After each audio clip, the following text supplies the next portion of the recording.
യഹോവയാം ദൈവമല്ലോ എന്റെ വായിലെ വാക്കുകളും ഹൃദയത്തിൻ ധ്യാനവും നിനക്കെന്നും പ്രസാദമാകട്ടെ. നിനക്കെന്നും പ്രസാദമാകട്ടെ.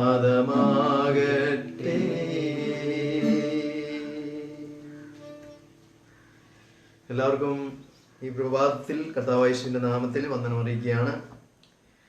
നമ്മളിന്ന് സമാഗമന കൂടാരവും ക്രിസ്ത്യാനിയും എന്നുള്ള വിഷയത്തിലെ ധൂപപീഠം എന്നുള്ള വിഷയമാണ് നമ്മൾ ഇന്ന് ചിന്തിക്കേണ്ടത്. നമുക്ക് ധൂപപീഠത്തെ കുറിച്ച് നമ്മൾ ചിന്തിക്കുമ്പോൾ സമാഗമന കൂടാരത്തിൽ വിശുദ്ധ സ്ഥലത്തിന്റെ പടിഞ്ഞാറേ അറ്റത്ത്, ഇവിടെ നമുക്ക് കാണാൻ സാധിക്കുന്നത് വിശുദ്ധ സ്ഥലത്തിന്റെ പടിഞ്ഞാറേ അറ്റം, അവിടെ അതിവിശുദ്ധ സ്ഥലത്തെ വേർതിരിച്ചിരുന്ന തിരശീലയുടെ അരികിൽ തൊട്ട് മുമ്പിലായിട്ടാണ് അത് ദൈവം വെക്കുവാനായിട്ട് ആവശ്യപ്പെട്ടിരുന്നത്.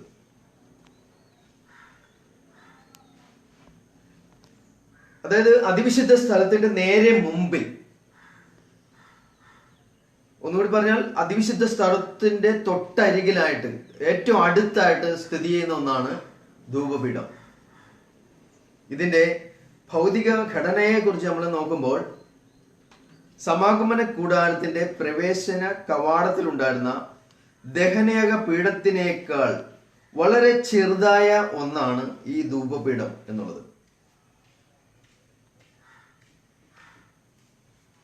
അതിന്റെ അളവ് കാര്യങ്ങളെല്ലാം നമുക്ക് പുറപ്പാട് പുസ്തകത്തിന്റെ 37-ാം അധ്യായത്തിൽ 25 മുതൽ 29 വരെ വാക്യങ്ങൾ നമുക്ക് വായിക്കാനായിട്ട് സാധിക്കും. പുറപ്പാട് പുസ്തകത്തിന്റെ 37-ാം അധ്യായത്തിലാണ് അതിനെക്കുറിച്ച് 25 മുതൽ 29 വരെ വാക്യങ്ങളിൽ നമുക്ക് ഇവിടെ കാണാൻ സാധിക്കും. അവൻ ഗദിരമരം കൊണ്ട് ധൂപപീഠം ഉണ്ടാക്കി. അത് 1 മുഴം നീളവും 1 മുഴം വീതിയും ഇങ്ങനെ സമചതുരമായിരുന്നു. അതിന് ഉയരം 2 മുഴം ആയിരുന്നു. അതിന്റെ കൊമ്പുകൾ അതിൽ നിന്ന് തന്നെ ആയിരുന്നു. അവൻ അതും അതിന്റെ മേൽപ്പലകകളും ചുറ്റും അതിന്റെ പാർശ്വങ്ങളും കൊമ്പുകളും തങ്കം കൊണ്ട് പൊതിഞ്ഞു. അതിന് ചുറ്റും പൊന്നുകൊണ്ടൊരു വക്കുണ്ടാക്കി. അത് ചുമക്കേണ്ടതിന് തണ്ട് ചെലുത്തുവാൻ വക്കിന് കീഴെ 2 പാർശ്വത്തിലുള്ള ഓരോ കോണിങ്കലും ഓരോ പൊൻവളയം ഉണ്ടാക്കി.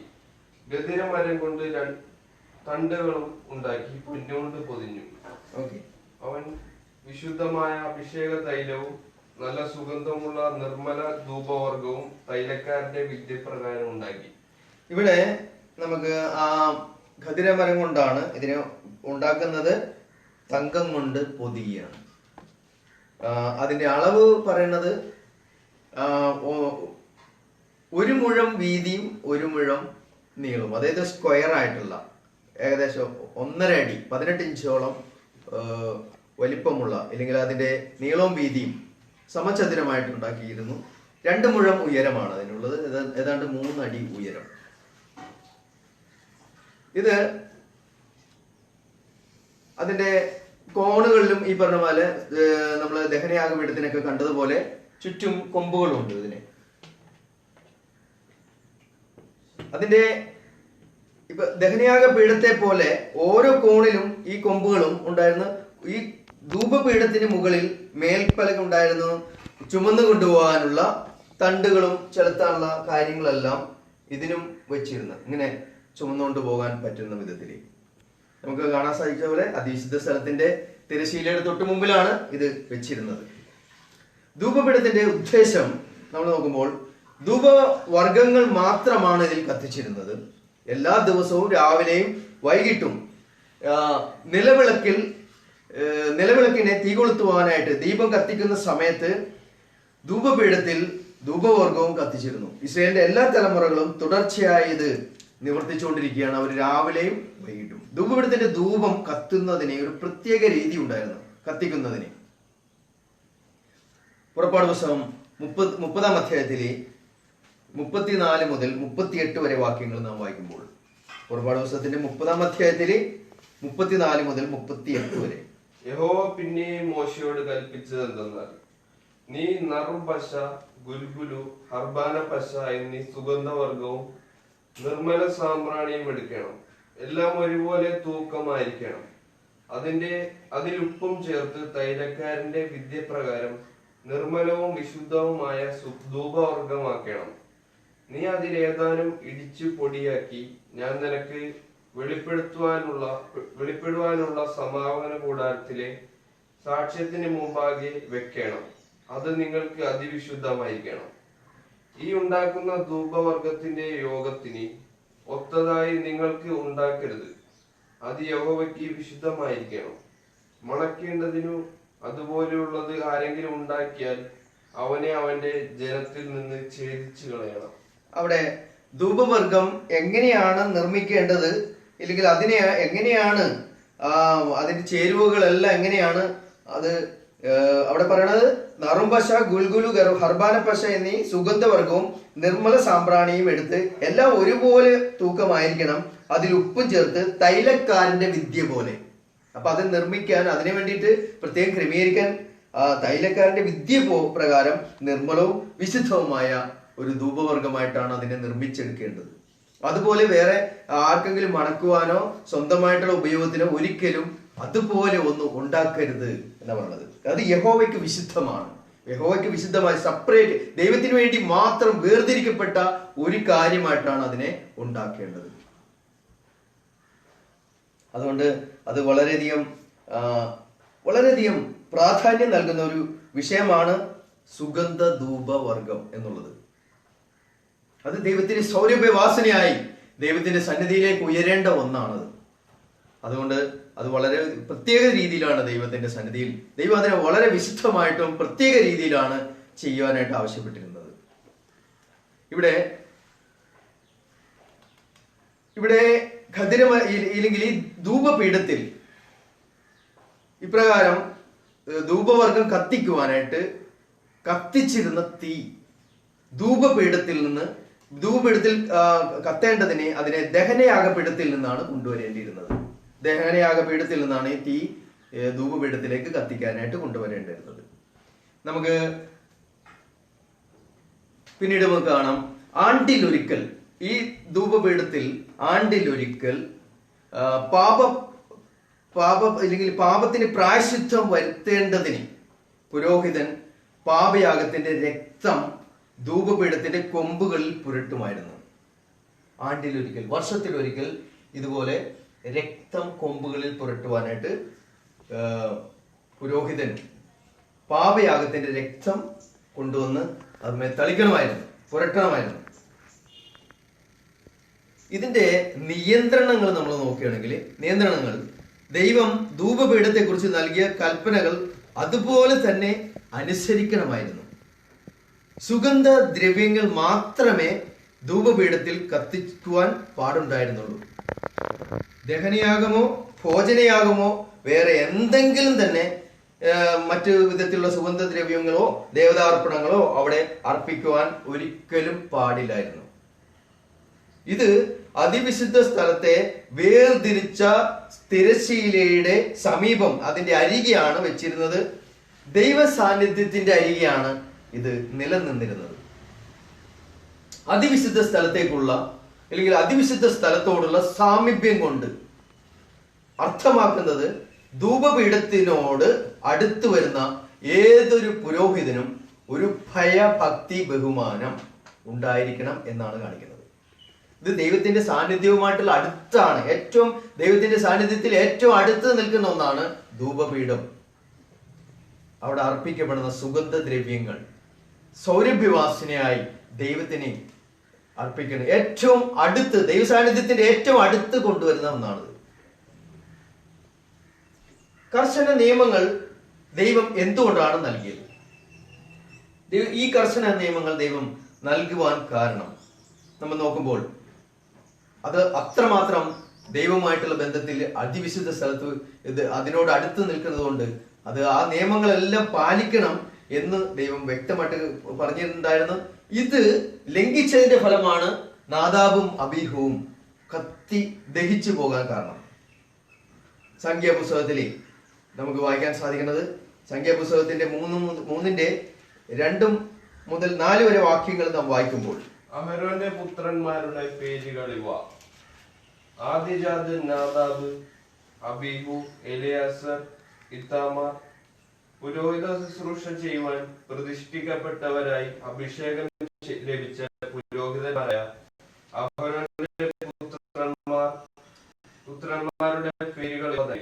എന്നാൽ നാദാബും അബീഹുവും സീനായി വെച്ച് യഹോവയുടെ സന്നിധിയിൽ അന്യാഗ്നി കത്തിച്ചപ്പോൾ യഹോവയുടെ സന്നിധിയിൽ വെച്ച് മരിച്ചുപോയി. അവർക്ക് മക്കളുണ്ടായിരുന്നില്ല. അപ്പൊ നാദാബും അബീഹുവിനെ സംബന്ധിച്ച് നോക്കുമ്പോൾ അവർ മരുഭൂമിയിൽ വെച്ച് തന്നെ, സീനായി മരുഭൂമിയിൽ വെച്ച് തന്നെ യഹോവയുടെ സന്നിധിയിൽ അന്യാഗ്നി കത്തിച്ചതുകൊണ്ട് അവർ മരിക്കുകയാണ്. ദൈവത്തിന്റെ കർശന നിയമങ്ങൾ ലംഘിക്കപ്പെട്ട സമയത്ത് അവർ മരിച്ചുപോയി. കാരണം ഈ ധൂപപീഠം, ഇതിൽ അർപ്പിച്ചിരുന്ന സൗരഭ്യവാസനയായ ധൂപവർഗങ്ങളെല്ലാം നമുക്ക് കാണാം ദൈവത്തിന്റെ അടുത്ത്, ദൈവത്തിന് ഏറ്റവും പ്രസാദമായിട്ടും ഏറ്റവും വിശുദ്ധമായിട്ടും അർപ്പിക്കേണ്ട ഒന്നായിരുന്നു. ദൈവത്തിന്റെ സന്നിധിയിൽ ഉയരേണ്ട, ഏറ്റവും അതിവിശുദ്ധമായിട്ട് ഉയരേണ്ട ഒന്നാണ് ഈ ധൂപപീഠം, ഇല്ലെങ്കിൽ ധൂപവർഗം, ഇല്ലെങ്കിൽ വിശുദ്ധ ധൂപം.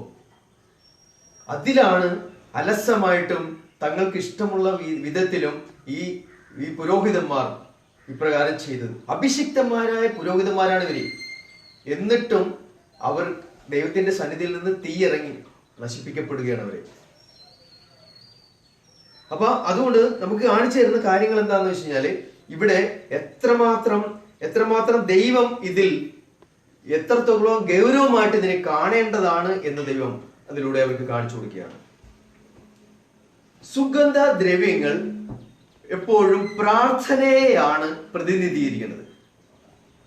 ഇവിടെ അർപ്പിക്കപ്പെടുന്ന സുഗന്ധ ദ്രവ്യങ്ങൾ ഇത്രമാത്രം തൈലക്കാരന്റെ വിദ്യ പ്രകാരം ഇത് വളരെയധികം അനേക കാര്യങ്ങൾ ഒരുമിച്ച് ചേർത്ത് ഉണ്ടാക്കുന്ന ഈ സുഗന്ധദ്രവ്യം, അത് മനുഷ്യർക്ക് വേറെ ഒരാൾക്കും ഇതിനെ മണക്കുവാനോ അവരുടെ സ്വന്തം ഉപയോഗത്തിനോ ചെയ്യാൻ പാടില്ല. ഇത് യഹോവയ്ക്ക് മാത്രം വിശുദ്ധമായിട്ടിരിക്കണം, വേർതിരിക്കപ്പെട്ട വിശുദ്ധമായിട്ട് തന്നെ ദൈവത്തിന്റെ സന്നിധിയിൽ കൊടുക്കേണ്ടതാണ്. അതും ദൈവം പറഞ്ഞ അളവിന്, ദൈവം പറഞ്ഞേക്കണ നിർദ്ദേശങ്ങൾ പാലിച്ചുകൊണ്ട് ചെയ്യണം. അതിന്റെ തീ എങ്ങനെയാണ്, ഇതെല്ലാം ദൈവം പറഞ്ഞ നിർദ്ദേശങ്ങൾക്ക് അനുസരിച്ച് ദൈവത്തിന്റെ സന്നിധിയിൽ ചെയ്യേണ്ട ഒന്നായിരുന്നു. അപ്പൊ അതുകൊണ്ട് ഇതെപ്പോഴും ഇത് എന്തിനെ കാണിക്കുന്നു എന്ന് ചോദിച്ചാൽ, ഇത് പ്രാർത്ഥനയെ പ്രതിനിധീകരിക്കുന്ന ഒന്നാണ്. സുഗന്ധ ദ്രവ്യങ്ങൾ ദൈവസന്നിധിയിലേക്ക് ഉയർത്തുന്ന നമ്മുടെ പ്രാർത്ഥനകൾ പ്രതീകാത്മകമായി പ്രതിനിധീകരിക്കുന്നത് ധൂപവർഗത്തെ ആണ്. നമ്മള് വെളിപ്പാട് പുസ്തകം 5:8 വാക്യം നാം വായിക്കുമ്പോൾ, വെളിപ്പാട് പുസ്തകം 5:8 നമ്മൾ വരുമ്പോൾ,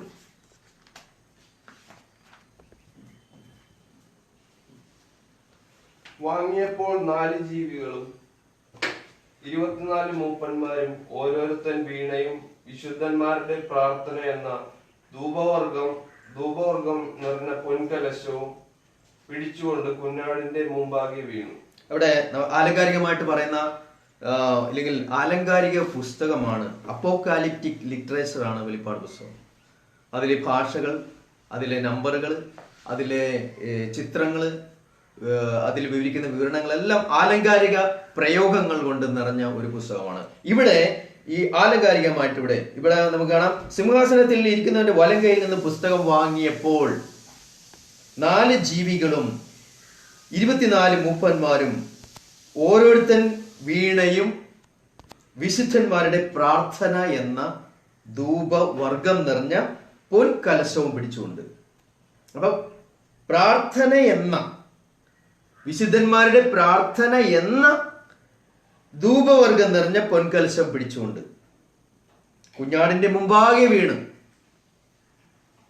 നമുക്ക് ഇതെല്ലാം ആലങ്കാരിക പ്രയോഗങ്ങളാണ്. ദൈവത്തോട് സ്തുതിയിലും പ്രാർത്ഥനയിലും ചെലവഴിക്കുന്നതിനെയാണ് കാണിക്കുന്നത്. കുഞ്ഞാടിന് മുമ്പാകെ അവർ വീഴുകയാണ് ഈ പൊൻകലശവും പിടിച്ചുകൊണ്ട്. ധൂപവർഗം നിറഞ്ഞ പൊൻകലശം പിടിച്ചുകൊണ്ട് കുഞ്ഞാടിന്റെ മുമ്പാകെ വീഴുകയാണ്. അവൻ വീണ് അവനെ നമസ്കരിക്കുകയാണ്. പുസ്തകം വാങ്ങുവാനോ അതിന്റെ മുദ്ര പൊട്ടിപ്പാനോ നീ യോഗ്യനെന്ന് നീ അർക്കപ്പെട്ടു നിന്റെ രക്തം കൊണ്ട് സർവ്വഗോത്രത്തിലും ഭാഷയിലും വംശത്തിലും നിന്നുള്ള ഒരു വിലക്ക് വാങ്ങി എന്ന് പറഞ്ഞുകൊണ്ട് അവർ ദൈവത്തിനെ നീ അവനെ രാജ്യവും പുരോഹിതന്മാരും ആക്കി വെച്ചു. ഭൂമിയിൽ വാഴുന്ന ഒരു പാട്ടും അവർ പാടിക്കൊണ്ട് ദൈവത്തെ സ്തുതിക്കുകയാണ്, മഹത്വപ്പെടുത്തുകയാണ്. പ്രാർത്ഥന എന്ന ധൂപകലശം എന്നാണ് അവിടെ നമുക്ക് കാണിച്ചു തരുന്നത്. അതുകൊണ്ട് ധൂപവർഗം എപ്പോഴും കാണിക്കുന്നത് പ്രാർത്ഥനയാണ്. ആ തിരശ്ശീലയുടെ തൊട്ട് മുമ്പില് അല്ലെങ്കിൽ ദൈവ സാന്നിധ്യത്തിന്റെ തൊട്ടരികില് ഈ ധൂപം ഇത്രമാത്രം സുഗന്ധം സൗരഭ്യം വരുത്തുന്ന ആ ഒരു ധൂപവർഗം അല്ലെങ്കിൽ സൗരഭ്യ വാസന ദൈവത്തിങ്കിലേക്ക് അർപ്പിക്കപ്പെടുന്നത് നമുക്ക് കാണാൻ സാധിക്കും. അത് ദൈവത്തിങ്കിലേക്ക് ഉയരുന്ന പ്രാർത്ഥനകളായിട്ടാണ് പഴയ നിയമത്തിൽ അതിനെ ചിത്രീകരിക്കുന്നത്. അത് നിഴലാണ് ഇവിടെ നടക്കുന്നത്. ഇവിടെ നിഴൽ നടക്കുന്നു, പക്ഷേ അത് പ്രതിനിധീകരിക്കുന്നത് പ്രാർത്ഥനയെയാണ്. 141 സങ്കീർത്തനം 2 വാക്യം നാം വായിക്കുമ്പോൾ നമുക്കത് കുറച്ച് അതിന്റെ അനുഗ്രഹത്തിലൂടെ നമുക്ക് കാണാൻ സാധിക്കും. 141 സങ്കീർത്തനം 2 വാക്യം. എന്റെ പ്രാർത്ഥന തിരുസന്നിധിയിൽ ധൂപമായും എന്റെ കൈകളെ മലർത്തുന്നത് സന്ധ്യായാഗമായും തീരട്ടെ. അപ്പൊ അവിടെ കാണാൻ സാധിക്കുന്നത് എന്റെ പ്രാർത്ഥന തിരുസന്നിധിയിൽ ധൂപമായും എന്റെ കൈകളെ മലർത്തുന്നത് സന്ധ്യായാഗമായും തീരട്ടെ എന്നോ. അപ്പൊ എന്റെ പ്രാർത്ഥന തിരുസന്നിധിയിൽ ധൂപമായി എന്നവിടെ പറയുകയാണ്. അത് ആലങ്കാരികമായി കാണിക്കുന്നത് ഇല്ലെങ്കിൽ അത് പ്രതിനിധീകരിക്കുന്നത് പ്രാർത്ഥനയെയാണ്. ഈ ധൂപം, ഈ സൗരഭ്യവാസന കാണിക്കുന്നത് ദൈവസന്നിധിയിൽ അത് വിശുദ്ധമായിട്ടും വേർതിരിക്കപ്പെട്ടതുമായിട്ട് ദൈവത്തിന്റെ സന്നിധിയിൽ ഉയരേണ്ട ഒന്നാണ്. അത് വിശുദ്ധ പുരോഹിതന്മാർ ചെയ്യണം. അത് ദൈവത്തിന്റെ സന്നിധിയിൽ അത് വിശുദ്ധമായിട്ട് ചെയ്യണം. അത് ദൈവത്തിന്റെ അടുത്താണ് അത് ചെയ്യുന്നത്. ഇതൊക്കെ കാണിച്ചു തരികയാണ്. വീണ്ടും നമുക്ക് കാണാൻ സാധിക്കുന്നത് വെളിപ്പാട് പുസ്തകം 8 അധ്യായത്തിന്റെ 3 മുതൽ 5 വരെ വാക്യങ്ങൾ. വെളിപ്പാട് പുസ്തകം 8 3 മുതൽ 5 വരെ നമ്മൾ വായിക്കുമ്പോൾ മറ്റൊരു ദൂതൻ ഒരു സ്വർണ്ണ ധൂപകലശവുമായി വന്നു യാഗപീഠത്തിനരികെ നിന്നു. സിംഹാസനത്തിന് മുമ്പിലുള്ള സ്വർണ്ണപീഠത്തിന്മേൽ സകല വിശുദ്ധന്മാരുടെയും പ്രാർത്ഥനയോട് ചേർക്കേണ്ടതിന് വളരെ ധൂപവർഗം അവന് കൊടുത്തു. ധൂപവർഗത്തിന്റെ പുക വിശുദ്ധന്മാരുടെ പ്രാർത്ഥനയോടുകൂടെ ദൂതന്റെ കയ്യിൽ നിന്ന് ദൈവസന്നിധിയിലേക്ക് കയറി. ദൂതൻ ധൂപകലശം എടുത്ത് യാഗപീഠത്തിലെ കനൽ നിറച്ച് ഭൂമിയിലേക്ക് എറിഞ്ഞു. ഉടനെ ഇടിമുഴക്കവും നാദവും മിന്നലും ഭൂകമ്പവും ഉണ്ടായി. ഓക്കെ, അപ്പൊ അവിടെ നമുക്ക് കാണാം യാഗപീഠത്തിനരികെ നിന്നുകൊണ്ട് ദൂതൻ സിംഹാസനത്തിന് മുമ്പിലുള്ള സ്വർണ്ണ പീഠത്തിന്മേൽ സകല വിശുദ്ധന്മാരുടെയും പ്രാർത്ഥനയോട് ചേർക്കേണ്ടതിനെ, അപ്പൊ സകല വിശുദ്ധന്മാരുടെയും പ്രാർത്ഥനയോട് ചേർക്കേണ്ടതിന് വളരെ ധൂപവർഗം അവന് കൊടുത്തു. ഈ ധൂപവർഗം, പൊൻകലശം, പിന്നെ അതേപോലെ തന്നെ സ്വർണ്ണപീഠം എന്നൊക്കെ പറയുന്നത് അവിടെ ഇതൊന്നും ഭൗതികമായ ഒന്നും തന്നെ സ്വർഗത്തിലില്ല. ഭൗതികമായ ഒന്നല്ല അത്. അപ്പൊ നമുക്ക് കാണിച്ചു തരുന്നത് ഇത് മുഴുവനും മനുഷ്യ മനസ്സുകൾക്ക് മനസ്സിലാക്കാൻ നമ്മൾ കണ്ടിട്ടുള്ളത് ഈ ഭൂമിയിലുള്ള കാര്യങ്ങൾ മാത്രമേ നമ്മൾ കണ്ടിട്ടുള്ളൂ. അതുകൊണ്ട് ഭൂമിയിലുള്ള കാര്യങ്ങൾ വെച്ചുകൊണ്ടാണ് നമ്മളെ ഇതൊന്നും അവതരിപ്പിച്ചു തരുന്നത്, ഒന്നും മനസ്സിലാക്കാൻ. അല്ലെങ്കിൽ നമുക്ക് എങ്ങനെ മനസ്സിലാവും? എന്തെങ്കിലും ഒന്ന് ഉപമിക്കാൻ ഇല്ലെങ്കിൽ നമ്മൾ എങ്ങനെ മനസ്സിലാക്കാൻ സാധിക്കും? കർത്താവേശു ഒരു മുന്തിരിത്തോട്ടത്തെ കുറിച്ച് പറയുമ്പോൾ മുന്തിരിത്തോട്ടം കണ്ടിട്ടുള്ളത് കൊണ്ടാണ് നമുക്ക് മുന്തിരിത്തോട്ടം എന്താണെന്ന് മനസ്സിലാകുന്നത്. ഞാൻ വാതിലാവുന്നു എന്ന് പറയുമ്പോൾ വാതിൽ നമ്മൾ കണ്ടിട്ടുള്ളത് കൊണ്ടാണ് വാതിലിനെ കുറിച്ച് ഉപമിക്കുന്നത്. ആട്ടിൻകൂട്ടത്തെ കുറിച്ച് കണ്ടിട്ടുള്ളത് കൊണ്ടാണ് ആട്ടിൻകൂട്ടത്തെ കുറിച്ച് ഉപമിക്കുന്നത്. അപ്പം നമ്മൾ കണ്ടിട്ടുള്ളത് കൊണ്ടാണ് ഞാൻ അപ്പമാണെന്നൊക്കെ പറയുന്നത്, അനുഭവിക്കുന്നതും. നമ്മൾ കണ്ടിട്ടുള്ള കാര്യങ്ങളെ വെച്ചുകൊണ്ടാണ് ഈ കാര്യം നമ്മളൊന്ന് മനസ്സിലാക്കി തരാൻ ശ്രമിക്കുന്നത്.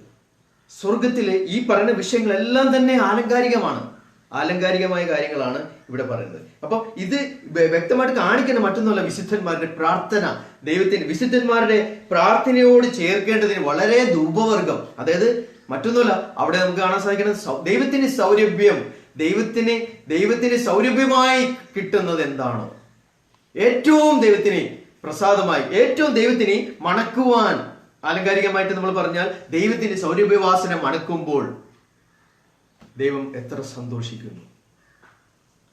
അതിനുവേണ്ടി വിശുദ്ധന്മാരുടെ പ്രാർത്ഥനയോടുകൂടി ദൂതന്റെ കയ്യിൽ നിന്ന് ദൈവസന്നിധിയിലേക്ക് അത് കയറി എന്ന് കാണാം. ധൂപവർഗത്തിന്റെ പുക വിശുദ്ധന്മാരുടെ പ്രാർത്ഥനയാണ്. വിശുദ്ധന്മാരുടെ ദൈവത്തിന്റെ സന്നിധിയിൽ അവന്റെ പ്രിയപ്പെട്ടവരുടെ, അവന്റെ വിശുദ്ധന്മാരുടെ, അവന്റെ വേർതിരിക്കപ്പെട്ടവരുടെ പ്രാർത്ഥന, അവന്റെ അബ്ബാ പിതാവേ എന്ന് വിളിക്കുന്ന പുത്രത്വത്തിന്റെ ആത്മാവിനെ ദൈവം തന്നത് അതിനു വേണ്ടിയിട്ടാണ്.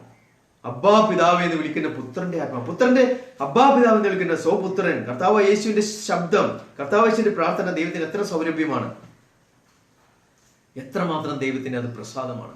ഇവൻ എന്റെ പ്രിയപുത്രൻ, ഇവനിൽ ഞാൻ പ്രസാദിച്ചിരിക്കുന്നു. യേശുവിന്റെ പ്രാർത്ഥന കേൾക്കുമ്പോൾ ദൈവം പറഞ്ഞു, ഞാൻ നിന്നെ മഹത്വപ്പെടുത്തിയിരിക്കുന്നു, ഇനിയും മഹത്വപ്പെടുത്തും എന്നാ പറഞ്ഞത്. ഇനിയും മഹത്വപ്പെടുത്തും. ദൈവം മഹത്വപ്പെടുത്തും അവന്റെ വിശുദ്ധന്മാരുടെ പ്രാർത്ഥനയിൽ. അതാണ് കാണിക്കുന്നത്. അതുകൊണ്ട് ഇത് അർപ്പിക്കപ്പെടുമ്പോൾ നമുക്ക് ഇവിടെ സക്രിയാവിനും ഇതേപോലെ ഒരു അവസരം വന്നപ്പോൾ, ലൂക്കോസിന്റെ സുവിശേഷം, ലൂക്കോസ് എഴുതിയ സുവിശേഷം 1-ാം അധ്യായത്തിന്റെ 5 മുതൽ 13 വരെ വേദഭാഗങ്ങളിലാണ് പുതിയ നിയമത്തിലെ സുവിശേഷ ഭാഗത്തിൽ ലൂക്കോസ് എഴുതുമ്പോൾ യഹൂദ്യ രാജാവായ ഹെരോദാവിന്റെ കാലത്ത് അബിയാക്കൂറിൽ സെക്കരിയാവ് എന്നു പേരുള്ള ഒരു പുരോഹിതനുണ്ടായിരുന്നു. അവന്റെ ഭാര്യ അഹരോന്റെ പുത്രിമാരിൽ ഒരുത്തിയായിരുന്നു. അവൾക്ക് എലിശബത്ത് എന്ന് പേർ. ഇരുവരും ദൈവസന്നിധിയിൽ നീതിയുള്ളവരും കർത്താവിന്റെ സകല കൽപ്പനകളിലും ന്യായങ്ങളിലും കുറ്റമില്ലാത്തവരായി നടക്കുന്നവരുമായിരുന്നു. അപ്പൊ ഇവരെ രണ്ടുപേരെ സംബന്ധിച്ച് നമ്മൾ നോക്കുമ്പോൾ സക്കരിയാവ് ഒരു പുരോഹിത ഗോത്രത്തിലുള്ള ആളാണ്, പുരോഹിതനാണ്. അതേസമയത്ത് അദ്ദേഹത്തിന്റെ ഭാര്യ എലിശബത്തും അഹരോന്റെ പാരമ്പര്യത്തിൽ നിന്ന് വന്ന ഒരു പുത്രിയാണ്. ഓക്കെ, എലിശബത്ത് മച്ചിയാകൊണ്ട് അവൾക്ക് സന്തതിയില്ലായിരുന്നു. ഇരുവരും വയസ്സ് ചെന്നവരുമായിരുന്നു. അവൻ കൂറിന്റെ ക്രമപ്രകാരം ദൈവസന്നിധിയിൽ പുരോഹിതനായി ശുശ്രൂഷ ചെയ്തു വരുമ്പോൾ പൗരോഹിത്യ മര്യാദ പ്രകാരം കർത്താവിന്റെ മന്ദിരത്തിൽ ചെന്ന് ധൂപം കാട്ടുവാൻ അവന് നറുക്കു വന്നു. ധൂപം കാട്ടുന്ന നാഴികയിൽ ജനസമൂഹമൊക്കെയും പുറത്ത് പ്രാർത്ഥിച്ചുകൊണ്ടിരുന്നു. അപ്പോൾ കർത്താവിന്റെ ദൂതൻ ധൂപപീഠത്തിന്റെ വലത്ത് ഭാഗത്ത് നിൽക്കുന്നവനായിട്ട് അവന് പ്രത്യക്ഷനായി. അപ്പൊ അവിടെ ഒരു കാര്യം പ്രത്യേകം ശ്രദ്ധിക്കാനുള്ള, ഈ പുരോഹിതന്മാർക്ക് അന്ന് ശുശ്രൂഷ ചെയ്യാൻ വേണ്ടിയിട്ട് ദൈനംദിന ജോലികൾ ചെയ്യുന്നത് നറുക്കെടുപ്പിലൂടെയായിരുന്നു. അപ്പൊ അങ്ങനെയാണ് അവരെ തീരുമാനിച്ച് ആ ശുശ്രൂഷ ചെയ്യണം, ആര് ചെയ്യണം എന്നുള്ളതിനെ കുറിച്ച് ഓരോ നറുക്കെടുപ്പിലൂടെ ഓരോ വ്യക്തികളെ തീരുമാനിക്കുന്ന ആ കൂട്ടത്തിൽ ഇന്ന് ഇപ്രകാരമുള്ള ഒരു സമയത്ത് സെക്രിയാവിനെ നറുക്കെടുപ്പിലൂടെ അന്ന് അവന് ലഭിച്ചത് വിശുദ്ധ സ്ഥലത്ത് ധൂപം കാട്ടുവാനുള്ള നറുക്കാണ് അദ്ദേഹത്തിന് വീണത്. അങ്ങനെ വിശുദ്ധ സ്ഥലത്ത് ശുശ്രൂഷയാണ് ആ ധൂപം കാട്ടൽ എന്ന് പറയുന്നത്. രാവിലെയും വൈകിട്ടും എല്ലാ ദിവസവും ചെയ്യേണ്ട ശുശ്രൂഷയാണത്. അപ്പം നമുക്ക് തുടർന്ന് നമ്മൾ നോക്കുമ്പോൾ അങ്ങനെ ഒരു സമയത്താണ് ധൂപം കാട്ടുന്ന നാഴികയിൽ ജനസമൂഹമൊക്കെയും പുറത്ത് പ്രാർത്ഥിച്ചുകൊണ്ടിരിക്കുകയാണ്. അകത്ത് പുരോഹിതൻ ഈ ധൂപവർഗം പുകച്ചുകൊണ്ടിരിക്കുമ്പോൾ ദൈവസന്നിധിയിൽ അത് ദൈവത്തിനായി ഈ സൗരഭ്യവാസനയായ ധൂപവർഗം ദൈവത്തിന് അർപ്പിക്കപ്പെടുമ്പോൾ പുറത്ത് ജനം പ്രാർത്ഥിച്ചുകൊണ്ടിരിക്കുന്നു. നോക്കാം, അത് വളരെയധികം ദൈവത്തിന്റെ വിശുദ്ധന്മാരുടെ പ്രാർത്ഥന അതാണ് കാണിക്കുന്നത് മെയിനായിട്ട്. അപ്പോൾ കർത്താവിന്റെ ദൂതൻ ധൂപപീഠത്തിന്റെ വലതുഭാഗത്ത് നിന്ന് നിൽക്കുന്നവനായി അവന് പ്രത്യക്ഷനായി. പിന്നീട് നമുക്ക് കാണാൻ സാധിക്കുന്നത് സെക്കരിയാവ് അവനെ കണ്ട് ഭ്രമിച്ച് പരവശനായി. ദൂതൻ അവനോട് പറഞ്ഞത്, സെക്കരിയാവേ ഭയപ്പെടേണ്ട, നിന്റെ പ്രാർത്ഥനയ്ക്ക് ഉത്തരമായി നിന്റെ ഭാര്യ എലിശബത്ത് നിനക്കൊരു മകനെ പ്രസവിക്കും, അവൻ യോഹന്നാൻ എന്ന് പേരിടണം. നമുക്ക് മനോഹരമായിട്ടുള്ള ഒരു സന്ദർഭമാണ് നമുക്കവിടെ വായിക്കാൻ സാധിക്കുന്നത്. അപ്പൊ ഇവിടെയെല്ലാം നമുക്ക് കാണാൻ സാധിക്കുന്നത് ധൂപം കാട്ടുമ്പോൾ ജനം പ്രാർത്ഥിച്ചുകൊണ്ടിരിക്കുന്നു. പുരോഹിതൻ ധൂപം കാട്ടുക മാത്രമല്ല, ഇല്ലെങ്കിൽ വിശുദ്ധ സ്ഥലത്ത് ചെന്നിട്ട് ഈ ധൂപം കാട്ടുക മാത്രമല്ല ചെയ്യുന്നത്, സംഭവിച്ചുകൊണ്ടിരിക്കുന്നത്. അതേസമയത്ത് ജനം പുറത്തുനിന്ന് പ്രാർത്ഥിക്കുന്നുണ്ട്. ദൈവത്തിന്റെ സന്നിധിയിൽ അവർ പ്രാർത്ഥിക്കുകയാണ്. ധൂപപീഠത്തെ കുറിച്ച് കർശനമായി നമ്മളെ ഇത്രമാത്രം ഓർമ്മിപ്പിക്കുന്നതിന്റെ കാരണം എന്താണ്? എന്തിനാണ് ഇത്ര കർശന നിയമങ്ങൾ അവിടെ ഉള്ളത്? ആ കർശന നിയമം ലംഘിച്ചപ്പോൾ നാദാബ് അബീഹുവും കത്തിപ്പോയത് എന്തുകൊണ്ടാണ് ഇത്രയും കർശന നിയമങ്ങൾ ദൈവം വെച്ചത്? അത് നമ്മളെ ഓർമ്മിപ്പിക്കുന്നത് നമ്മുടെ പ്രാർത്ഥനകൾ ദൈവത്തോട് നേരിട്ടുള്ളതാണ്. ഈ സുഗന്ധദ്രവ്യങ്ങൾ, ഈ സുഗന്ധ കൂട്ടുകൾ ദൈവസന്നിധിയിൽ ഒരു ധൂപാർച്ചനെ ദൈവത്തിന്റെ സന്നിധിയിൽ ഉയർത്തുന്നത് കാണിക്കുന്നത് പ്രാർത്ഥനയാണ്. അത് നമ്മൾ മനസ്സിലാക്കി.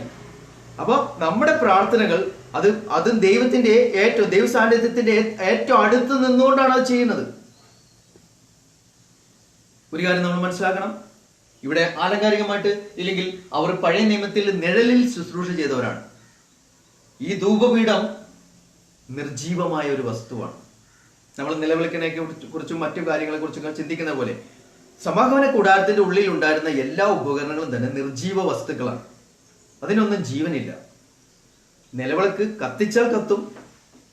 ഇവിടെ ധൂപവർഗത്തിൽ സൗരഭവാസന ഇട്ട് തീ കൊടുത്ത് ദഹനയാഗപീഠത്തിൽ നിന്ന് തീ കൊണ്ടുവന്ന് കത്തിച്ച് പുക വരുത്തണം. ഇതെല്ലാം നിർജീവ വസ്തുക്കളാണ്. ഇത് സ്വയം കത്തുന്നില്ല, സ്വയം പുകയുന്നില്ല, സ്വയം അതിൽ നിന്ന് സൗരഭവാസന പുറപ്പെടുവിക്കുന്നില്ല. പക്ഷേ ഒരു ക്രിസ്ത്യാനിയെ സംബന്ധിച്ച് നോക്കുമ്പോൾ ഇതെല്ലാം ഈ ചെയ്യുന്നതെല്ലാം ക്രിസ്ത്യാനിയുടെ ജീവിതത്തിലാണ്. നിലവിളക്ക് ഇന്ന് ക്രിസ്ത്യാനിയുടെ ജീവിതത്തിൽ അതായത് അവനാണ് നിലവിളക്കല്ല, നിലവിളക്ക് ആ വെളിച്ചത്തെ ദീപത്തെ താങ്ങുന്നത് ക്രിസ്ത്യാനിയാണ്. ജ്വലിപ്പിക്കുന്ന ലോകത്തിന്റെ പ്രകാശമായ ലോകത്തിന്റെ വെളിച്ചമായ യേശുവിനെ ജ്വലിപ്പിക്കുന്ന, കത്തിക്കുന്ന, ലോകത്തിന് മുമ്പിൽ വെളിച്ചം കൊടുക്കുന്ന ആ വിളക്ക് തണ്ടാണ് ഇന്ന് ക്രിസ്ത്യാനി. ആ വിളക്ക് അതേപോലെ നമുക്ക് കാണാൻ സാധിക്കുന്നത് ഈ ധൂപപീഠത്തിൽ സ്വയം ഇത് ക്രിസ്ത്യാനിയെ സംബന്ധിച്ച് നോക്കുമ്പോൾ അവന്റെ ഉള്ളിൽ നിന്നാണ് ഇതെല്ലാം. അവനിൽ നിന്നാണ് ഈ വെളിച്ചം പുറത്തേക്ക് വരുന്നത്. അവനിൽ നിന്നാണ് ഇവിടെ ധൂപപീഠത്തിൽ പറയുന്ന പോലെ പുക, സൗരഭ്യവാസനയായ വഴിപാട് യാഗവും ഒരു ക്രിസ്ത്യാനിയുടെ ഉള്ളിൽ നിന്ന് അവന്റെ ദൈവത്തോടുള്ള സ്നേഹത്തിൽ നിന്നും അനുസരണത്തിൽ നിന്നും അവന്റെ ദൈവത്തോടുള്ള ഭയഭക്തി ബഹുമാനത്തിൽ നിന്നെല്ലാം പിതാവായ ദൈവത്തിന് ഏറ്റവും സൗരഭ്യവാസനെ വേർതിരിക്കപ്പെട്ടവനായി വിശുദ്ധീകരിക്കപ്പെട്ടവനായി ദൈവത്തിന്റെ സന്നിധിയിലേക്ക് അവന്റെ ജീവിതത്തിൽ നിന്ന് ഉയരുകയാണ് ഈ പ്രാർത്ഥനയും മറ്റ് സൗരഭ്യവാസനയായ ദഹനയാഗങ്ങളും എല്ലാം. നമ്മുടെ പ്രാർത്ഥനകൾ ദൈവത്തോട് നേരിട്ടുള്ളതാണ്. അതുകൊണ്ട് പ്രാർത്ഥിക്കുമ്പോൾ നാം ദൈവത്തോട് അടുത്ത് ചെല്ലുകയാണ്. പഴയ നിയമത്തിൽ കാണാൻ കഴിയുന്ന പോലെ വിശുദ്ധ സ്ഥലത്ത് നിന്ന് വേർതിരിക്കുന്ന ഒരു തിരശ്ശീല ഇന്നില്ല. അന്ന് തിരശ്ശീലയുടെ അടുത്ത് നിന്നുകൊണ്ടാണ് ഇവര് ചെയ്യുന്നത്. അവിടെ അതിവിശുദ്ധ സ്ഥലത്ത് ദൈവത്തിന്റെ സാക്ഷ്യപ്പെട്ടകം, അതിനുശേഷം ഇത് മറക്കുന്ന വിധത്തിലുള്ള ഒരു തിരശ്ശീല, അതിന്റെ അരികിലാണ് ഈ ധൂപപീഠവുമായിട്ട് അല്ലെങ്കിൽ ധൂപവർഗം സൗരഭ്യവാസനയായ ഈ വഴിപാട് അർപ്പിക്കപ്പെടുന്നത്. നോക്കാം, ഇന്ന് ആ തിരശ്ശീല ഇല്ല. ഇന്ന് ദൈവം നമ്മുടെ ഉള്ളിലേക്ക് വസിക്കാൻ വന്നു. അവിടെ നിന്ന് ദൈവം അവിടെ പ്രത്യേകിച്ച് ഒരു സ്ഥലത്തിരിക്കുകയല്ലേ ഇപ്പൊ. സ്വർഗസ്വനായ ദൈവം, ജീവനുള്ള ദൈവത്തിന്റെ മന്ദിരമാണ് ക്രിസ്ത്യാനിയുടെ ശരീരം. ഇന്ന് ദൈവം നമ്മുടെ ഉള്ളിൽ വസിക്കുന്നു. ഇന്ന് വേർതിരിക്കുന്ന ഒരു മുറിയില്ല, ഒരു കർട്ടനില്ല. ഇന്ന് തിരശ്ശീല ഇല്ല. ഇന്ന് ദൈവം നമ്മൾ ഒരുമിച്ച്, ദൈവം നമ്മൾ ഒരു മുറിയിലാണെന്ന് ദൈവമായിട്ടുള്ള ബന്ധത്തിൽ നിന്നുകൊണ്ടാണ് ക്രിസ്ത്യാനി ഇന്ന് ദൈവത്തോട് പ്രാർത്ഥിക്കുന്നത്. അതുകൊണ്ട് ഇന്ന് ഈ പുതിയ നിയമകാലത്ത് ക്രിസ്തുവിന്റെ മരണത്തിലൂടെ തിരശ്ശീല കീറിക്കളഞ്ഞ് ദൈവത്തോട് നമ്മളെ അടുത്തു വരുമാറാക്കിയിരിക്കുകയാണ്. ദുർമനസാക്ഷി നീങ്ങി, ഹൃദയങ്ങളിൽ തളിക്കപ്പെട്ടവരായി, ശുദ്ധവെള്ളത്തിൽ ശരീരം കഴുകപ്പെട്ടവരായി, പരമാർത്ഥ ഹൃദയത്തോടെ ദൈവത്തോട് അടുത്തു വരുമാറാക്കി ക്രിസ്തുവിന്റെ രക്തത്തിലൂടെ കഴുകി നമ്മളെ ശുദ്ധീകരിച്ചതുകൊണ്ട് സ്നാനത്തിൽ നാം ക്രിസ്തുവിനോടുകൂടെ അടക്കപ്പെട്ടു, യേശുവിന്റെ രക്തത്താൽ കഴുകപ്പെട്ടു. ക്രിസ്തുവിന്റെ രക്തത്തിലൂടെ നമ്മൾ പാവങ്ങൾ മോചിക്കപ്പെട്ട് ദൈവത്തോടുള്ള ബന്ധത്തിലേക്ക്, നിരപ്പിലേക്ക് പ്രവേശിച്ചു. അവൻ നമ്മുടെ സമാധാനം, അവൻ ഇരുവശത്തെ ഒന്നാക്കി ശത്രുത്വം അവസാനിപ്പിച്ചു. ഏകാത്മാവിൽ പിതാവെങ്കിലേക്ക് ദൈവത്തോട് നമ്മൾ നിരപ്പിച്ചു. ഇന്ന് ദൈവവുമായിട്ട് നമുക്ക് സമാധാന ബന്ധത്തിലാണ്. അതുകൊണ്ട് ദൈവത്തിന്റെ സാന്നിധ്യത്തിലേക്ക് നാം അടുത്തു വന്നിരിക്കുകയാണ്. ക്രിസ്തുവിന്റെ ബലിയർപ്പണത്തിലൂടെ നാം ഇന്ന് അടുത്തു വന്നിരിക്കുകയാണ്. അതിനാൽ നാം പ്രാർത്ഥിക്കുമ്പോൾ ശ്രദ്ധിക്കേണ്ട കാര്യം 1 യോഹന്നാൻ 5:14 പറയുന്ന പോലെ, 1 യോഹന്നാൻ 5:14 പോലെ അവിടെ നമുക്ക് നോക്കാം. അവന്റെ ഇഷ്ടപ്രകാരം നാം എന്തെങ്കിലും അപേക്ഷിച്ചാൽ അവൻ നമ്മുടെ അപേക്ഷ കേൾക്കുന്നു എന്നുള്ളത് നമുക്ക് അവനോടുള്ള ധൈര്യമാകുന്നു. ഓക്കെ, അവന്റെ ഇഷ്ടപ്രകാരം നാം എന്തെങ്കിലും അപേക്ഷിച്ചാൽ അവൻ നമ്മുടെ അപേക്ഷ കേൾക്കുന്നു എന്നുള്ളത് നമുക്ക് ധൈര്യമാണ്. അപ്പൊ ഒരു ക്രിസ്ത്യാനിക്ക് അറിയാം എന്താണ് പ്രാർത്ഥിക്കേണ്ടത്, എന്താണ് പ്രാർത്ഥിക്കാൻ പാടില്ലാത്തത്. എങ്ങനെയാണ് പ്രാർത്ഥിക്കേണ്ടത്, എങ്ങനെയാണ് പ്രാർത്ഥിക്കാൻ പാടില്ലാത്തത്, പ്രാർത്ഥിക്കുമ്പോൾ നമ്മൾ എന്താ ചെയ്യേണ്ടതെന്ന് ഇവിടെ നമ്മൾ ഇതെല്ലാം നമുക്ക് ആലങ്കാരികമായി കാണിച്ചു തരികയാണ് പഴയ നിയമത്തിൽ. പക്ഷെ ഇപ്പോൾ നമ്മൾ യാഥാർത്ഥ്യമായി ചെയ്യണം. പഴയ നിയമത്തിൽ ഈ കാണുന്ന ഉപകരണങ്ങളെല്ലാം നിർജീവ വസ്തുക്കളാണ്. പക്ഷെ ക്രിസ്ത്യാനി ജീവനുള്ള യാഗം അർപ്പിക്കുന്ന, അവന്റെ ഉള്ളിൽ നിന്ന് സ്വയം സ്നേഹത്തിൽ നിന്നും സമർപ്പണത്തിൽ നിന്നും കൊടുക്കുന്ന വാസ്തവത്തിലുള്ള ധൂപ പീഠമാണ്, നിലവിളക്കാണ്, ദൈവ വെളിച്ചത്തെ താങ്ങുന്ന നിലവിളക്കാണ്. സൗരഭ്യവാസനയായ പ്രാർത്ഥന എന്ന ദൈവത്തിന്റെ സൗരഭ്യവാസനയായ വഴിപാട് യാഗവും, അത് ദൈവത്തിന്റെ സന്നിധി ധൂപാർച്ചന ചെയ്യുന്ന ക്രിസ്ത്യാനി ജീവനുള്ള യാഗം ദൈവത്തിന് അർപ്പിക്കുന്നവനാണെന്ന്. അതുകൊണ്ട് മത്തായി സുവിശേഷം 6-ാം അധ്യായത്തിൽ 7-ാം വാക്യം നമ്മൾ വായിക്കുമ്പോൾ, മത്തായി 6:7 വാക്യം, പ്രാർത്ഥിക്കയിൽ നിങ്ങൾ ജാതികളെ പോലെ ജൽപ്പനം ചെയ്യരുത്, അതിഭാഷണത്താൽ ഉത്തരം കിട്ടും എന്നല്ലോ അവർക്ക് തോന്നുന്നു. അപ്പൊ പ്രാർത്ഥിക്കയിൽ നിങ്ങൾ ജാതികളെ പോലെ ജൽപ്പനം ചെയ്യരുത്. ജാതികളെ പോലെ ജൽപ്പനം ചെയ്യരുതെന്ന് അവിടെ പ്രത്യേകം ഓർപ്പിക്കുന്ന കർത്താവ് യേശു. കാരണം ഒരു കാര്യം തന്നെ പല പ്രാവശ്യം പറഞ്ഞുകൊണ്ടിരിക്കുക. ഒരേ കാര്യം തന്നെ 50 പ്രാവശ്യം ചെയ്യുന്നു, 10 പ്രാവശ്യം ചെയ്യുന്നു, 100 പ്രാവശ്യം ചെയ്യുന്നു. രാവിലെ ചെയ്യുന്നു, ഉച്ചയ്ക്ക് ചെയ്യുന്നു, വൈകുന്നേരം ചെയ്യുന്നു, തിങ്കളാഴ്ച ചെയ്യുന്നു, ചൊവ്വാഴ്ച ചെയ്യുന്നു, ബുധനാഴ്ച, ആഴ്ചയിൽ മുഴുവനും അത് ചെയ്യുന്നു. മാസങ്ങളായി, വർഷങ്ങളായി ഒരേ കാര്യം ചെയ്തുകൊണ്ടിരിക്കുന്നു. ജൽപ്പനം ദൈവം വെറുക്കുന്നു. ഇതൊന്നും ദൈവത്തെ പ്രസാദിപ്പിക്കാനുള്ള വഴികളല്ല. ദൈവം പറയുന്നത് പ്രാർത്ഥിക്കയിൽ നിങ്ങൾ ജാതികളെ പോലെ ജൽപ്പനം ചെയ്യരുത്. അവിടെ ചെയ്യേണ്ടത് അർത്ഥവത്തായിട്ടുള്ള ബുദ്ധിപൂർവമായ രീതിയിൽ പ്രാർത്ഥിക്കണം. ദൈവത്തോട് സംസാരിക്കണം, ആശയവിനിമയം ചെയ്യണം. ഇപ്പോഴത്തെ സാഹചര്യത്തിൽ, ഇപ്പോഴത്തെ അവസ്ഥയിൽ നിന്നുകൊണ്ട് സ്തുതിക്കണം. ഇപ്പോഴത്തെ അവസ്ഥയിൽ നിന്ന് ദൈവത്തോട് സംസാരിക്കണം, പ്രാർത്ഥിക്കണം. ഇപ്പോഴത്തെ ആവശ്യങ്ങൾ ദൈവത്തോട് പറയണം. എഴുതി വെച്ചിരിക്കുന്ന പുസ്തകങ്ങൾ വായിക്കാനല്ല, എല്ലാ ദിവസവും പുസ്തകങ്ങൾ വായിക്കാനല്ല. ജൽപ്പനം ചെയ്യരുത് ദൈവം പറഞ്ഞിട്ടുണ്ട് പ്രത്യേകം. യോഹന്നാന്റെ സുവിശേഷം 15:16 വാക്യം വായിക്കാം. നിങ്ങൾ എന്നെ തിരഞ്ഞെടുത്തു എന്നല്ല, ഞാൻ നിങ്ങളെ തിരഞ്ഞെടുത്തു, നിങ്ങൾ പോയി ഫലം കായ്ക്കേണ്ടതിന്, നിങ്ങളുടെ ഫലം നിലനിൽക്കേണ്ടതിനും നിങ്ങളെ ആക്കി വെച്ചുമിരിക്കുന്നു. നിങ്ങൾ എന്റെ നാമത്തിൽ പിതാവിനോട് അപേക്ഷിക്കുന്നതൊക്കെയും അവൻ നിങ്ങൾക്ക് തരുവാനായിട്ട് തന്നെ. അവിടെ പറയുന്നത് നിങ്ങൾ എന്റെ നാമത്തിൽ അപേക്ഷിക്കുന്നതൊക്കെയും അവൻ നിങ്ങൾക്ക് തരുവാനായി തന്നെ. അപ്പൊ ആരുടെ നാമത്തിലാണ് പ്രാർത്ഥിക്കേണ്ടത്? യേശുവിന്റെ നാമത്തിലാണ് പ്രാർത്ഥിക്കേണ്ടത്. പ്രാർത്ഥിക്കാൻ നമ്മൾ അടുത്ത് ചെല്ലണം. പ്രാർത്ഥിക്കാൻ ശ്രദ്ധിക്കേണ്ട കാര്യങ്ങളാണ്. അവന്റെ ഇഷ്ടപ്രകാരം നമ്മൾ പ്രാർത്ഥിക്കണം, അർത്ഥവത്തായി, ബുദ്ധിപൂർവം. ഇപ്പോഴത്തെ ആ അവസ്ഥയ്ക്ക് അനുസരിച്ച് ദൈവത്തോട് പ്രാർത്ഥിക്കണം, സംസാരിച്ച് പഠിക്കണം നമ്മൾ ദൈവത്തോട്. അതിന് ദൈവമായിട്ടൊരു ബന്ധം വേണം. ക്രിസ്തുവിന്റെ രക്തത്താൽ കഴുകപ്പെട്ട, ശുദ്ധീകരിക്കപ്പെട്ട വിശുദ്ധ പുരോഹിതന്മാർ ആയിരിക്കണം. വിശുദ്ധ പുരോഹിത വർഗമാണ്. വിശുദ്ധ പുരോഹിത വർഗം ആരാണെന്ന്? ക്രിസ്ത്യാനിയാണ്. യേശുവിന്റെ രക്തത്താൽ ശുദ്ധീകരിക്കപ്പെട്ട പുരോഹിതന്മാരാണ് ഇന്ന് ക്രിസ്ത്യാനി. നിങ്ങൾ 1 പത്രോസ് 2:9 കാണാൻ സാധിക്കും. നിങ്ങളോ അന്ധകാരത്തിൽ നിന്ന് തന്റെ അത്ഭുത പ്രകാശത്തിലേക്ക് നിങ്ങൾ വിളിച്ചവന്റെ സൽഗുണങ്ങളെ ഘോഷിപ്പാൻ തക്കവണ്ണം തെരഞ്ഞെടുക്കപ്പെട്ട രാജകീയ പുരോഹിത വർഗമാണ് നിങ്ങൾ. ക്രിസ്തുവിന്റെ രക്തത്താൽ നിന്ന് ശുദ്ധീകരിക്കപ്പെട്ട എല്ലാ ദൈവമക്കളും, സ്ത്രീകളായാലും പുരുഷന്മാരായാലും, ആത്മീയമായിട്ട് ദൈവത്തിന്റെ പുരോഹിതന്മാരാണ്. സൗരഭ്യവാസനെ വഴിപാട് അർപ്പിക്കുന്നവരാണ് അവരർപ്പിക്കുന്ന യാഗം യേശുവിന്റെ നാമത്തിലാണ് ഇത് ചെയ്യേണ്ടത്. കർത്താവ് യേശുവിന്റെ നാമത്തിലാണ് ഇതെല്ലാം ചെയ്യേണ്ടതെന്ന്. എന്റെ നാമത്തിൽ നിങ്ങൾ ചെയ്യുവിൻ എന്നാ പറയുന്നത്. നമ്മുടെ പ്രാർത്ഥനകൾ ശരിയായ രൂപത്തിൽ, ബഹുമാനത്തിൽ, ആദരവോടുകൂടി ദൈവത്തിന്റെ സന്നിധിയിലേക്ക് എപ്പോഴും ഉയരണം. ദൈവസന്നിധിയിലേക്ക് ഉയരണം. ആരുടെ നാമത്തിൽ? നമ്മുടെ മധ്യസ്ഥൻ ആരാണ്? സ്വർഗത്തിനും ഭൂമിക്കും മധ്യസ്ഥൻ ആരാണ്? യേശു. മറ്റൊരുത്തരും രക്ഷയില്ല. നാം രക്ഷിക്കപ്പെടുവാൻ ആകാശത്തിന് കീഴെ മനുഷ്യർക്കിടയിൽ നൽകപ്പെട്ട വേറൊരു നാമമില്ല. അപ്പോസ്തലപ്രവൃത്തി 4:12. അതുപോലെ 1 തിമോത്തി 2:5 കാണാൻ സാധിക്കും. ദൈവം ഒരുവനല്ലോ, ദൈവത്തിന് മനുഷ്യർക്ക് മധ്യസ്ഥനും ഒരുവൻ, എല്ലാവർക്കും വേണ്ടി മറുവിലയായി തന്നെത്താൻ കൊടുത്ത മനുഷ്യനായ യേശുക്രിസ്തു. മനുഷ്യനായി വന്ന യേശുക്രിസ്തു, സ്വർഗത്തിൽ നിന്ന് മനുഷ്യനായി വന്ന യേശുക്രിസ്തുവാണ് നമുക്കും സ്വർഗത്തിനും പിതാവിന്റെ സന്നിധിയിൽ ഏക മധ്യസ്ഥനായിട്ടുള്ളത്. അവൻ മുഖാന്തരമാണ് നമ്മൾ ഇത് ഉയർത്തുന്നത്. ദൈവം അവിടെയാണ് പ്രസാദിക്കുന്നത്. യേശുവിന്റെ നാമത്തിൽ ചെയ്താലേ ദൈവം അത് സ്വീകരിക്കുകയും പ്രസാദിക്കുകയും ചെയ്യുന്നുള്ളൂ.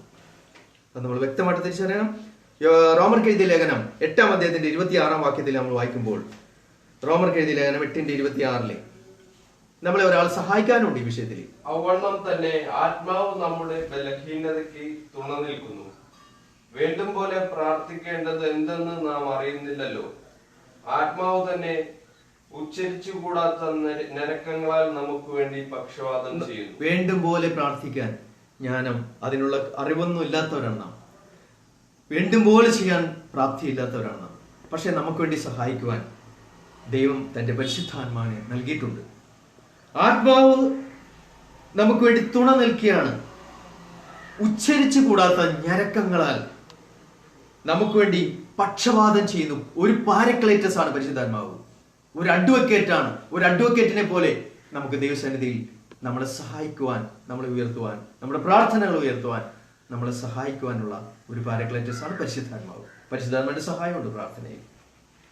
ഇന്ന് ക്രിസ്ത്യാനികൾ നമ്മൾ പ്രത്യേകമായി ശ്രദ്ധിക്കേണ്ട ഒരു വിഷയം, ഇന്ന് പലരും പ്രാർത്ഥിക്കുന്ന പ്രാർത്ഥന, ഇന്ന് പല ക്രിസ്ത്യാനികളും പ്രാർത്ഥിക്കുന്ന പ്രാർത്ഥന അതുപോലെ ലേവ്യ പുരോഹിതന്മാർ പണ്ട് ചെയ്തിരുന്നെങ്കിൽ, ആ ധൂപം കാട്ടുന്ന സമയം ഇതേപോലെയുള്ള അലക്ഷ്യഭാവം, അലസമായ ഭാവം, ഗൗരവമില്ലാത്തവർ, വിശുദ്ധീകരിക്കപ്പെട്ട, ദൈവത്തിന് വേർതിരിക്കപ്പെട്ടതല്ലാത്ത ഒരു പ്രാർത്ഥന, ദൈവത്തിന് വേണ്ടി വേർതിരിക്കപ്പെടാത്ത വിധത്തിൽ അത്രമാത്രം ശ്രദ്ധിക്കാതെ അലക്ഷ്യമായ കാര്യങ്ങൾ ചെയ്യുന്ന ഒരു കാര്യം, അതേപോലെ ഒരു പ്രവൃത്തി പുരോഹിതന്മാർ അന്ന് ചെയ്തിരുന്നെങ്കിൽ എന്ത് സംഭവിക്കുമായിരുന്നു? ഉത്തരം ലളിതമാണ്, നമുക്ക് കാണാൻ സാധിക്കും. നാദാബും അബീഹു, ചെറിയൊരു കാര്യം അവർക്ക് തോന്നി, അത് ചെയ്തു. വിശുദ്ധ സ്ഥലത്ത് നിന്ന് തീയിറങ്ങിയവരെ ദഹിപ്പിച്ചു കളഞ്ഞു. അതുകൊണ്ട് നീതിമാന്മാർ ഇവിടെ നമ്മൾ ചെയ്യേണ്ടത്, ക്രിസ്ത്യാനികളെ സംബന്ധിച്ച്, ദൈവമക്കളെ സംബന്ധിച്ച് നമ്മൾ നോക്കുമ്പോൾ അവരുടെ ജീവിതത്തിൽ വളരെ പ്രത്യേകമായിട്ട് നമ്മൾ കാണേണ്ട ഒരു കാര്യം അതാണ്. അതുകൊണ്ട് നമ്മുടെ ജീവിതത്തിൽ നമ്മൾ ഇത് ഉയർത്തുമ്പോൾ എപ്പോഴും ദൈവത്തിന്റെ സന്നിധിയിൽ ഏറ്റവും വിശുദ്ധമായി ദൈവത്തിന് സൗരഭിവാസനായി നമ്മൾ പ്രാർത്ഥന അർപ്പിക്കുകയാണ്. നമ്മൾ ദൈവത്തിന്റെ സന്നിധിയിൽ ദൈവമക്കൾ എന്ന നിലയിൽ നമ്മുടെ പ്രാർത്ഥന എപ്പോഴും പിതാവിന്റെ സന്നിധിയിൽ പ്രസാദകരമായിരിക്കുവാൻ നമ്മൾ എപ്പോഴും ശ്രദ്ധിക്കും. കാരണം ഇത് ദൈവത്തിന്റെ അടുക്കിലേക്ക് വരുന്ന ഒന്നാണ്. നമ്മൾ ദൈവത്തിന്റെ സന്നിധിയിലേക്കാണ് വരുന്നത്. നമ്മൾ ദൈവത്തിന്റെ ആ വിശുദ്ധ സ്ഥലത്തെ വേർതിരിക്കുന്ന തിരശ്ശീല കീറിക്കളഞ്ഞ ദൈവം നമ്മളെ ദൈവം അടുത്തു വരുമാറാക്കി അവന്റെ പൊന്നുപുത്രന്റെ രക്തത്തിലൂടെ, കുഞ്ഞാടിന്റെ ദിവ്യ നിണം, അവന്റെ നിർദോഷമായ നിഷ്കളങ്കമായ രക്തം സകല പാപം പോക്കി നമ്മളെ കഴുകി വെടിപ്പാക്കിക്കൊണ്ട് യേശുവിന്റെ അടുക്കലേക്ക്, ദൈവത്തിന്റെ പിതാവിന്റെ അടുക്കലേക്ക് നമ്മളെ അടുത്തു വരുമാറാക്കുകയാണ് നമ്മുടെ കർത്താവ്. ക്രിസ്ത്യാനികൾ പ്രാർത്ഥിക്കുമ്പോൾ ചില കാര്യങ്ങൾ ശ്രദ്ധിക്കേണ്ടതുണ്ട്. നമുക്കൊന്ന് ചില വാക്യങ്ങളൊന്ന് പെട്ടെന്ന് നമുക്ക് വായിക്കാം. അവിടെ നമുക്ക് വെളിപ്പാട് ദിവസം 8-3-4 വാക്യങ്ങൾ വായിക്കാം. വെളിപ്പാട് ദിവസം 8-3-4. മറ്റൊരു ദൂതൻ ഒരു സ്വർണ്ണ ധൂപകലശവുമായി വന്ന് യാഗപീഠത്തിനരികെ നിന്നു.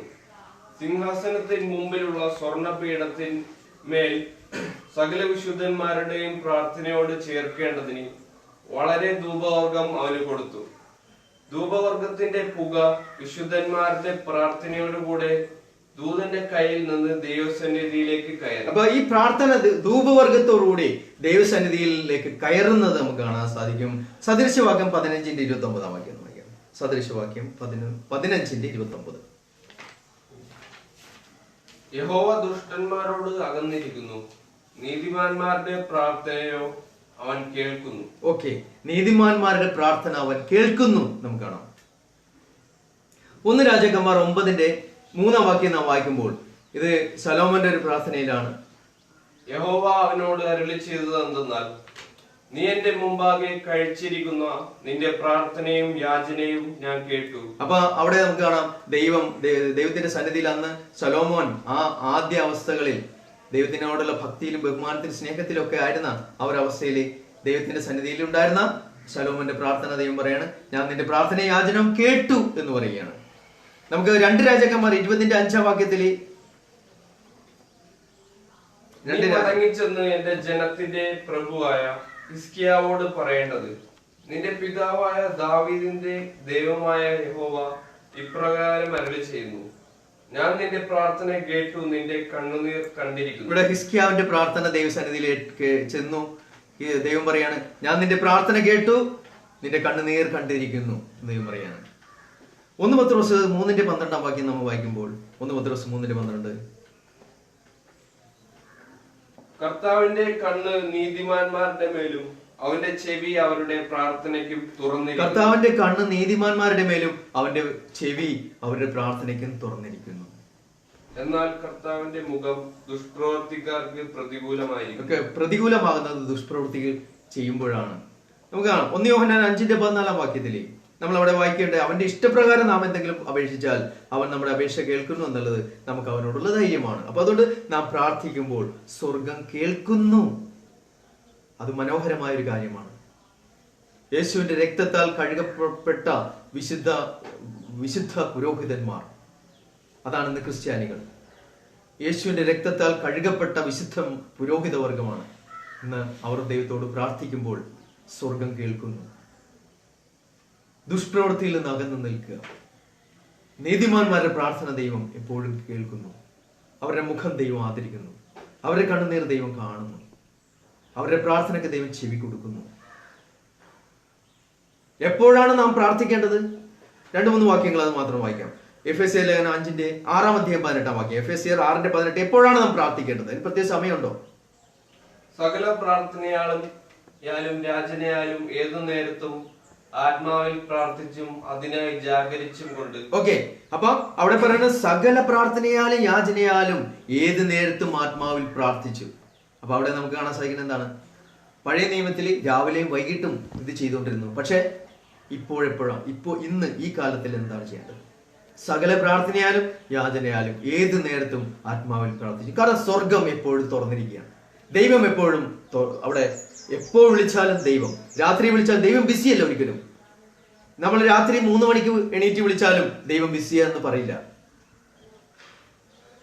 പകൽ വിളിച്ചാലും രാത്രി വിളിച്ചാലും ദൈവം ബിസിയല്ല. ദൈവം എപ്പോഴും നോക്കിക്കൊണ്ടിരിക്കുന്നു. ദൈവം എപ്പോഴും ചെവി തുറന്നിരിക്കുന്നു വിശുദ്ധന്മാരുടെ പ്രാർത്ഥനയ്ക്ക്. അതുകൊണ്ട് എപ്പോഴും സകല പ്രാർത്ഥനയാളും യാചനയാളും എപ്പോഴും ഏത് സമയത്തും ആത്മാവിൽ പ്രാർത്ഥിക്കാൻ. 1 തെസ്സലോനിക്കർ 5:17 പറയുന്നത് ഇടവിടാതെ പ്രാർത്ഥിപ്പിൻ. 1 തിമോത്തി 2:8 പറയുന്നു, ആകയാൽ പുരുഷന്മാർ എല്ലായിടത്തും വിശുദ്ധ കൈകളെ ഉയർത്തി കോപവും വാഗ്വാദം വിട്ടകന്ന് വിശുദ്ധ കൈകളെ ഉയർത്തി പ്രാർത്ഥിക്കാൻ. വിശുദ്ധ ജീവിതത്തോട് വിശുദ്ധ കൈകളെ ഉയർത്തി പ്രാർത്ഥിക്കുക എന്ന് പറയുമ്പോൾ കൈ ഉയർത്താനല്ല പറയണത്. ദൈവസന്നിധിയിൽ അവരുടെ ജീവിതം, വിശുദ്ധ ജീവിതം, സൗരഭ്യവാസനയായ ദൈവത്തിന് പ്രസാദമുള്ള യാഗം ദൈവത്തിന്റെ മുമ്പിൽ സമർപ്പിക്കുന്ന ജീവിതത്തോടുകൂടി പ്രാർത്ഥിക്കാനാവുന്നത്. അതുകൊണ്ട് നമുക്ക് ഈ ധൂപപീഠം, പഴയ നിയമത്തിലുള്ള സമാഗമന കൂടാരത്തിലുള്ള ധൂപപീഠം എന്ത് കാണിക്കുന്നു എന്ന് നമുക്കിന്ന് പഠിക്കുവാൻ തക്കവണ്ണം, ഇന്ന് ക്രിസ്ത്യാനിയുമായിട്ടുള്ള ബന്ധത്തിൽ എന്താണ് അത് കാണിക്കുന്നത്, ഇന്ന് ക്രിസ്ത്യ ജീവിതവുമായിട്ടുള്ള ബന്ധത്തിൽ ഈ ധൂപപീഠം എന്താണ്? നാം ജീവനുള്ള ദൈവത്തിന് ജീവനുള്ള യാഗങ്ങൾ അർപ്പിക്കുന്ന, ജീവനുള്ള ധൂപവർഗം അർപ്പിക്കുന്ന, സൗരഭ്യവാസനയുള്ള വഴിപാട് യാഗം അർപ്പിക്കുന്ന പുരോഹിതന്മാരാണ്.